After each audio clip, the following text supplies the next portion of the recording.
안녕하세요. 오늘도 사연살롱을 찾아주셔서 감사합니다.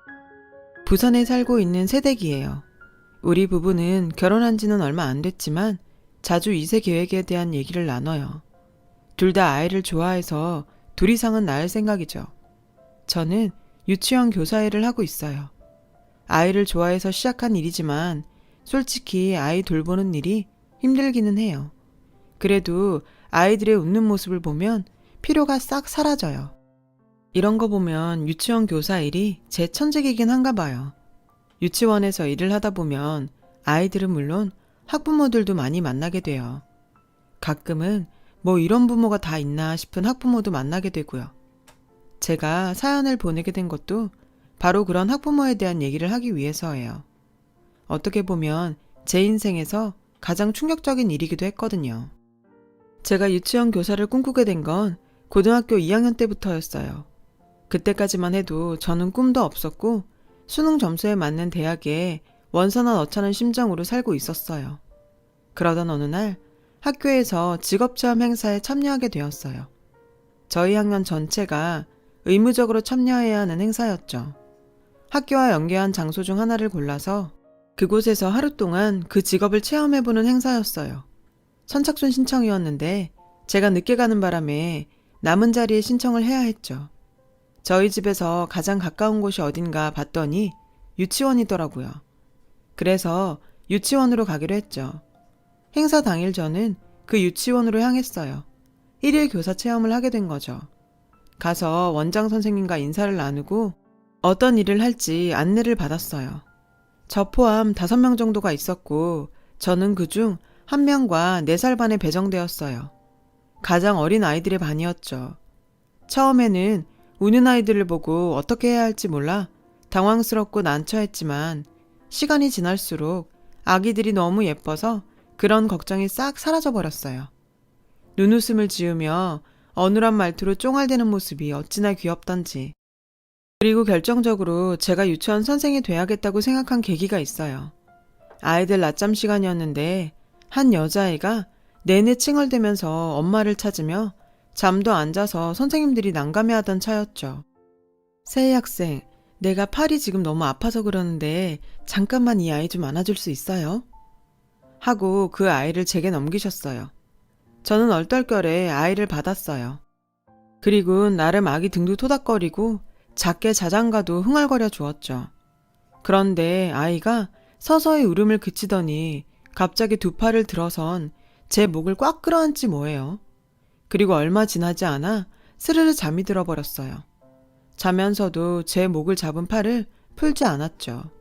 순간 알 수 없는 감동이 밀려왔어요. 아이들이 나를 믿고 내가 자기들을 위해 노력한 걸 알아주는구나 싶었죠. 그게 너무 행복해서 그 아이를 안고 있으면서 나중에 유치원 선생님이 되어야겠다고 결심했어요. 아이가 잠들도록 저는 내내 안고 있었어요. 행사 시간이 종료되고 다른 애들은 다 집으로 갔지만 저는 남았어요. 아이들 학교 시간까지 제가 남아서 도와드리면 안 될까요? 하고 여쭤봤더니 흔쾌히 그러라고 하셔서 계속 남아 아이들을 돌봤어요. 오후가 되니 아이들은 하나 둘씩 엄마 손을 잡고 유치원을 떠나기 시작했어요. 아이들을 보내고 나면 어질러진 교실과 화장실을 정리했어요. 그런데 한 아이가 혼자 남아있지 뭐예요. 바로 제 목을 꽉 끌어 안았던 그 아이였죠. 다른 친구들이 다 집으로 돌아가도록 그 아이의 부모님은 아이를 데리러 오지 않았어요. 선생님들도 아이도 익숙한 일인 듯 놀라지는 않는 듯 했고요. 아이는 교실에 남아 홀로 인형을 가지고 놀았어요. 그 모습이 안타까워 물었죠. 저 애는 언제 부모님이 오시나요? 그러자 선생님이 그러시더군요. 할머니가 데리러 오시는데 매일 늦네요. 청소일을 하신다고 들었는데 일이 늦게 끝나시나 봐요. 저는 그때까지만 해도 아이의 부모가 늦게까지 직장에서 일을 해서 할머니가 대신 돌보는 아이가 아닐까 생각했어요. 그렇게 저녁 6시가 넘어서야 유치원 문이 열리고 누군가가 들어왔어요. 50대 정도로 보이는 아주머니셨죠. 그분이 오시자 유치원 선생님은 유진아, 엄마 오셨다. 이제 집에 가야지? 하고 마지막까지 남아있던 그 아이를 안고 나왔어요. 순간 의아했어요. 아까 할머니라고 들은 것 같았으니까요. 게다가 저분은 아이 엄마라고 하기에는 나이가 많아 보였거든요. 그런데 다시 보니까 아주머니 뒤에 다른 한 명이 서 있더라고요. 머리를 부분 파란색으로 물들인 여자였어요. 화장도 진하고 염색을 하긴 했지만 앳돼 보였죠. 18살이던 저와 몇 살 차이 안 나는 것 같았어요. 다만 학생이라기에는 화장도 진하고 액세서리도 그렇고 수수한 차림의 아주머니야 대조적으로 보였죠. 선생님이 아이를 데리고 나오자 아주머니가 아이를 받아 안으셨어요. 뒤에 서 있던 여자는 아이가 내민 손을 잡아주고 흔들어주는 게 고작이었죠. 아기는 제 쪽으로 손을 흔들며 선생님 안녕 이라고 말했고 저는 손을 흔들어 주었어요. 그렇게 아기는 떠났고 저는 끝까지 남아 유치원 뒷정리와 청소를 도왔어요. 그곳 선생님들이 칭찬도 많이 해주셨고 원장 선생님은 제가 좋은 유치원 교사가 될 수 있을 것 같다며 유아교육과에 가서 공부 열심히 하고 꼭 우리 유치원에 와달라며 칭찬을 해주셨어요. 저는 그러겠다고 했고요. 저는 아까 그 아이에 대해 물었어요. 마지막에 간 아이 있잖아요. 유진이요. 할머니가 데리러 온다고 하셨었는데 왜 아까는 엄마라고 하신 건지 여쭤봐도 될까요? 그러자 유진이 담임선생님이 속사정을 얘기해 주셨어요. 아, 그거요? 아이를 안고 가신 분은 할머니가 맞아요. 유진이 외할머니세요. 할머니 뒤에 서 있던 여학생 봤죠? 염색머리 여학생이요. 세희 학생보다 2살인가 더 많은 걸로 알고 있어요. 올해 20살이던가? 아무튼 16살에 유진이를 낳았다나 봐요. 저는 그 말에 깜짝 놀랐어요. 세상에 16살에 애를 낳다니 16이면 중학생 때 아이를 낳았다는 얘기잖아요. 그런데 얘기를 들어보니까 일찍부터 날라리였다고 하더라고요. 아무튼 애 아빠네는 좀 있는 집이었는지 애 지우라고 돈만 주고는 그쪽 부모가 아들을 외국으로 유학을 보냈다더군요. 근데 유진이 할머니가 독실한 기독교 신자라서 애 지우는 건 안 된다고 했고 그래서 애를 낳았다는 거예요. 그 과정에서 유진이 외할아버지랑도 한바탕 난리였고요. 어쨌든 16살짜리 애가 애 키울 능력이 있겠어요. 그래서 유진이 외할머니가 외할아버지 호적에 올렸다더라고요. 호적상으론 외할머니가 유진의 엄마로 되어 있고 친엄마는 언니로 되어 있대요. 충격적인 얘기였죠. 나랑은 2살 차인데 정말 다른 인생을 살고 있는 것 같았거든요. 16살에 임신을 할 수 있다는 것도 제게는 놀라운 일이었고요. 유진이 할머니가 유진이를 보살펴주고 계신다는 건 다행이었지만 그래도 유진이에게 연민이 느껴졌어요. 집으로 돌아가기 전에 원장 선생님이 저를 불러서는 그러시더라고요. 혹시 유아교육과 준비하면서 봉사활동 기록 증명 같은 거 필요하면 언제든지 와요. 내가 세희 학생은 특별히 해줄게. 저는 감사 인사를 드리고는 집으로 돌아왔어요. 그날 이후 제 목표는 유아교육과로 잡았어요. 목표가 생기니 공부도 더 열심히 하게 되었죠. 여름방학이나 주말에는 그 유치원에 가서 봉사활동을 했는데 자주 가다 보니 아이들도 저를 잘 따랐고 특히 유진이가 저를 참 많이 따랐어요. 그때도 유진이는 늘 제일 마지막에 집으로 돌아갔어요. 어쩔 땐 할머니가 오시고 어쩔 땐 엄마가 와서 데리고 갔어요. 그런데 엄마는 아무래도 유진이를 잘 못 돌보는 것 같더라고요. 애를 낳는 것도 그렇고 달래는 것도 미숙해 보였죠. 유진이가 칭얼대거나 말을 안 들으면 아 진짜 어쩌라고 너만 힘들어? 그러면서 애한테 짜증을 부려댔죠. 제 또래라 그런가 볼 때마다 묘한 감정이 들었어요. 말로만 듣던 청소년 부모의 모습이 이런 건가 싶기도 했고요. 저는 남은 고등학생 기간 동안 열심히 공부했고 다행히 원하던 대학의 유아교육과에 합격하게 되었어요. 그 소식에 부모님은 물론 봉사활동을 했던 유치원 선생님들도 무척 기뻐해 주셨어요. 무엇보다 꿈도 없던 제가 제 길을 찾았다는 게 무척이나 다행이었고 스스로도 뿌듯했어요. 다만 제가 들어간 대학이 저희 집과는 다른 지역에 있어서 그게 좀 걸렸죠. 처음엔 기숙사 신청을 하려고 했는데 부모님이 아들이면 몰라도 딸을 혼자 타지로 보낼 수는 없다고 하시는 거예요. 그러더니 이사를 결정해버리셨죠. 그렇게 저희 가족은 그 동네를 떠나게 되었고 유진이와도 헤어지게 되었어요.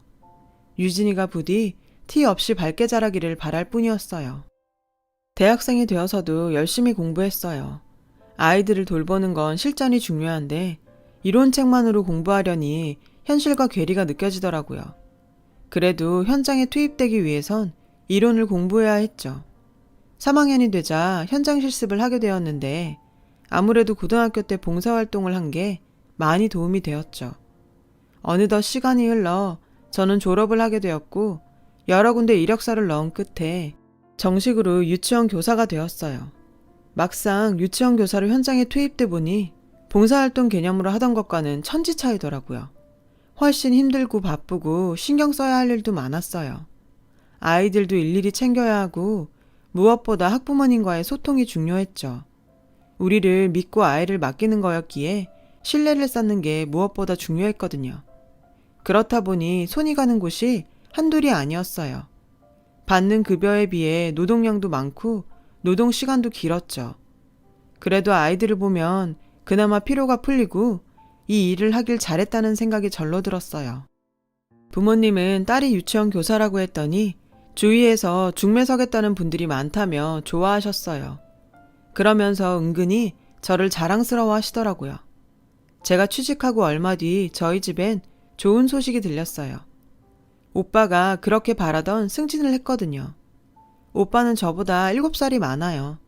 나이 차이가 꽤 나다 보니 오빠는 제게 오빠라기보다는 보호자 느낌이 강했죠.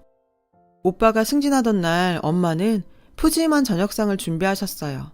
맛있게 저녁 식사를 하고 있는데 오빠가 긴장한 표정으로 그러더라고요. 저 드릴 말씀이 있어요. 저는 무슨 얘기길래 저렇게 폼을 잡나 했어요. 저 지금 만나는 사람이 있어요. 2년 조금 안 됐는데 그 사람하고 결혼하고 싶어요. 승진해서 연봉도 오를 거고 제 힘으로 가정을 꾸릴 수 있을 것 같아서요.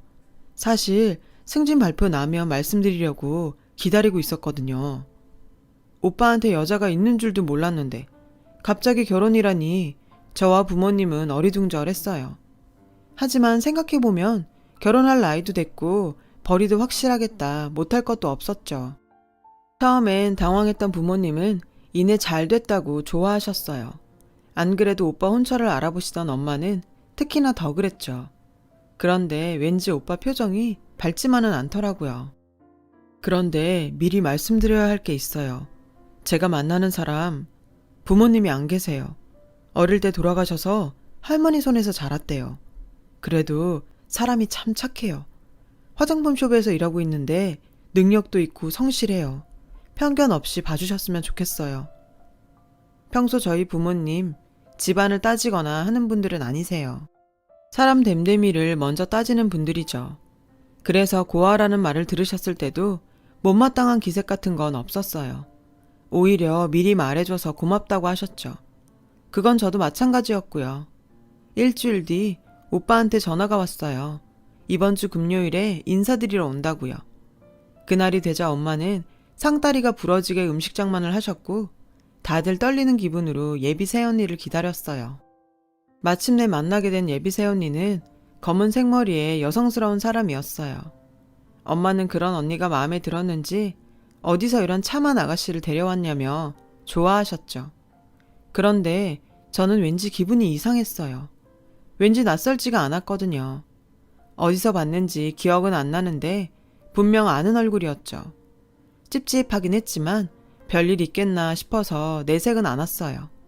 식사를 마치자 예비 새언니는 제가 부모님도 안 계시고 직업도 변변치 않아서 죄송해요. 하지만 저 잘할 자신 있어요. 부모님께도 그렇고 아가씨한테도요. 저희 부모님은 이렇게 와줘서 고맙다며 다른 건 신경 쓰지 말라며 앞으로 딸처럼 생각할 테니 어려워 말라고 하셨어요. 예비 새언니는 그러겠다며 제게 친자매처럼 지내자고 하더군요. 사근사근한 언니의 행동에도 불구하고 저는 내심 불안했어요. 하지만 어쩌겠어요. 오빠가 좋다는데. 그 후로도 예비 새언니는 자주 집에 찾아왔고 결혼 준비도 잘 진행됐어요.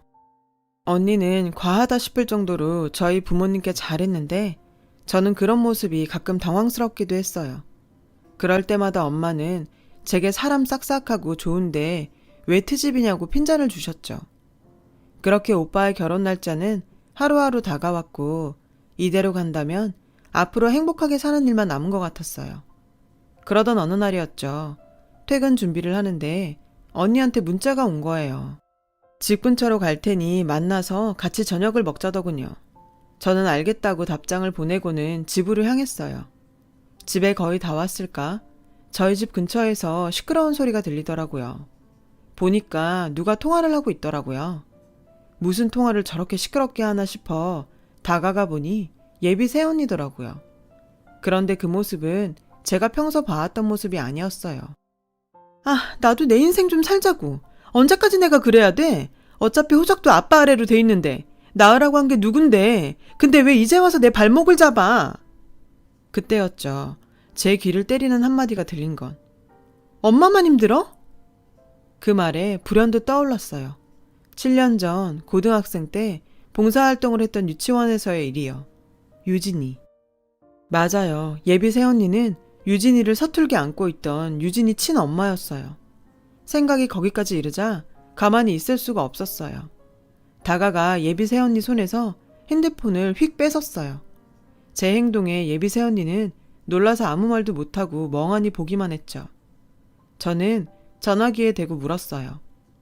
유진이 할머니세요? 그러자 상대는 당황한 목소리로 제게 누구냐고 묻더군요. 유진이 외할머니 목소리였어요. 그 순간 예비 새언니가 핸드폰을 뺏어선 통화를 종료했어요. 예비 새언니는 제가 유진이를 알고 있다는 사실에 놀란 것 같았어요. 유진이 엄마 맞죠? 낯이 익더라니. 유진이는 어쩌고 고아 행세까지 하고 다녀요? 왜 고아라고 거짓말했냐고요? 그러자 예비 새언니는 횡설수설 하더니 제 손을 덥석 잡고 애원하기 시작했어요. 아가씨, 제발 아무 말도 말아줘요. 나도 새 출발하고 싶어요. 나도 내 인생 살고 싶다고요.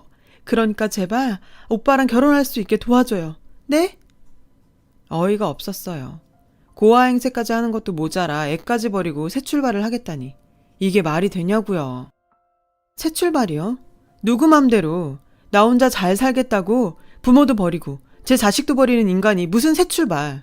그래요. 당신이 결정한 일 아니라는 거 알아요. 엄마에 대한 원망도 있을 거고요. 하지만 당신이 가진 아이잖아요.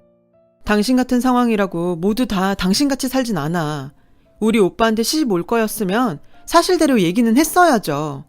당신 같은 인간한테는 그런 기회는 없어. 당장 돌아가서 유진이나 챙겨요. 저는 손을 뿌리치고 집으로 들어왔어요. 예비 새언니가 애타게 저를 불렀지만 무시해버렸어요. 집에 들어온 저는 연락처를 뒤져서 예전 그 유치원 원장 선생님께 전화를 했어요. 유진이? 아우 기억하지. 지금쯤 초등학교 3학년 정도 됐을걸. 내가 듣기로는 유진이 취약 통지서 나오고 얼마 안 돼서 유진이 친엄마가 집을 나갔다고 들었어. 유진이 할아버지가 백방으로 뒤져서 연락은 닿은 모양인데 집에 안 가겠다고 연락하지 말라고 그랬다나? 아무리 그래도 자식까지 떼어놓고 그러고 싶을까? 사실을 확인하고 나니 더 화가 났어요. 그런 인간하고 가족이 될 뻔했다고 생각하니 치가 떨리더라고요. 다음날 저는 휴일도 포기하고 예전 동네에 찾아갔어요. 원장 선생님께 받은 유진이 연락처를 들고 유진이네 집으로 찾아갔죠. 초인종을 누르니 누군가 나왔어요. 유진이의 할아버지였어요. 제가 유진이와의 인연을 얘기하자 할아버지는 저를 안으로 들이셨어요. 집안에는 초등학생 아이가 있더군요. 전보다 키가 크고 초등학생 티가 났지만 얼굴과 이목구비는 제가 기억하는 4살짜리 유진이 그대로였어요. 유진아 안녕? 선생님 기억나? 유진이 4살 때부터 6살 때까지 유치원에서 봤는데 선생님 기억 안 나?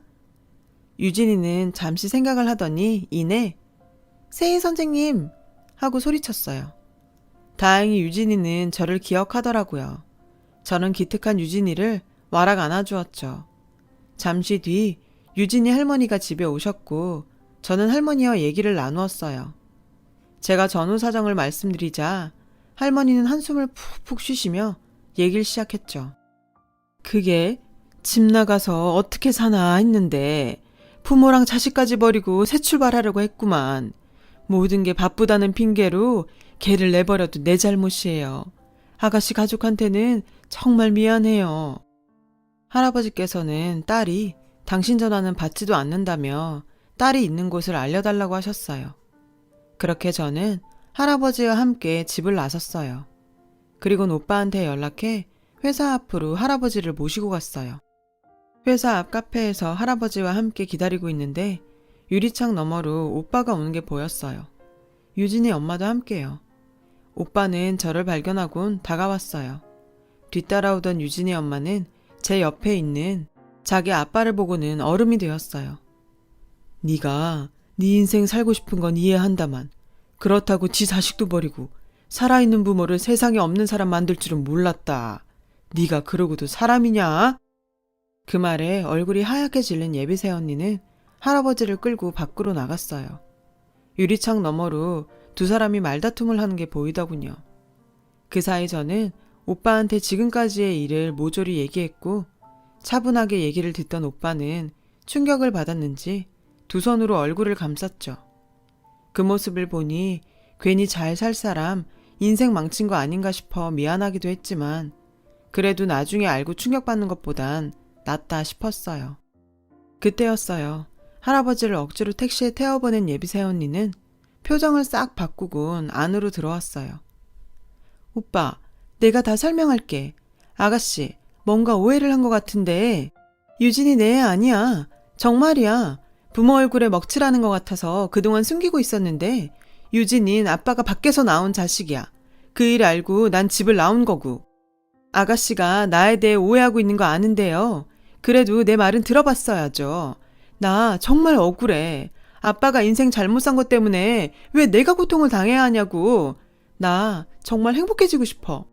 아빠한테 받은 상처 잊고 새 출발하고 싶다고. 그러니까 오빠가 나 좀 도와줘. 고아라고 속인 건 미안한데 그럴 수밖에 없었던 내 심정도 알아달라고.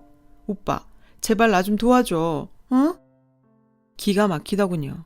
모든 게 밝혀졌는데도 끝까지 혼자 살겠다고 자기 아빠까지 파렴치한으로 만드는 언니의 가증스러운 모습에 저는 할 말을 잃었어요. 그건 오빠도 마찬가지였죠. 야, 너 언제까지 거짓말할 거야? 뭐? 밖에서 나온 자식? 너 사람 새끼 맞냐?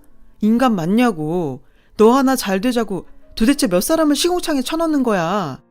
이러고도 끝까지 결혼을 하겠다고? 새 출발하고 싶다고? 웃기지 마. 네가 저지른 일도 책임 못 지른 인간한텐 새 출발이라는 건 없어. 그러니까 꿈도 꾸지 마. 이 쓰레기 같은 인간아. 오빠는 할 말을 끝내곤 가버렸어요. 저도 오빠를 따라 카페를 나섰고요. 뒤늦게 사실을 접한 부모님은 많이 놀라셨고 당장 이 결혼 취소하라고 길길이 뛰셨어요. 그렇게 오빠의 결혼은 취소가 됐고 이후로도 한동안 예비새 언니는 우리 집 식구들을 찾아다니며 용서해달라고 빌었어요. 끝까지 결혼에 대한 미련을 버리지 못했던 거죠. 참다 못한 오빠는 한 번만 더 가족들을 귀찮게 하면 형사고발하겠다고 엄포를 놓았고 그제야 예비새 언니는 단념을 했는지 찾아오지 않았어요. 그 후로도 저는 유진이와 연락을 주고받으며 관계를 이어갔고 결혼을 한 지금까지도 종종 만나고 있어요. 결혼이 깨진 뒤 유진이 엄마는 연락도 끊은 채 어딘가로 사라져버렸다더군요. 혹시 모르죠. 어딘가에서 고아행세하며 또 다른 남자를 꼬시고 있을지도요. 저희 오빠는 얼마 뒤 다행히 좋은 사람을 만나서 연애를 시작했고 2달 뒤 결혼할 예정이에요. 비 온 뒤 땅이 굳는다고 상처받은 오빠가 부디 아픈 기억을 잊고 잘 살기를 바랄 뿐이에요.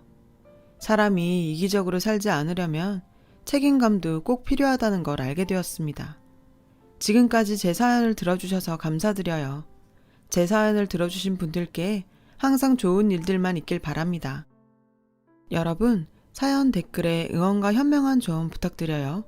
좋아요와 구독은 저에게 큰 힘이 됩니다. 오늘도 좋은 일 가득하세요.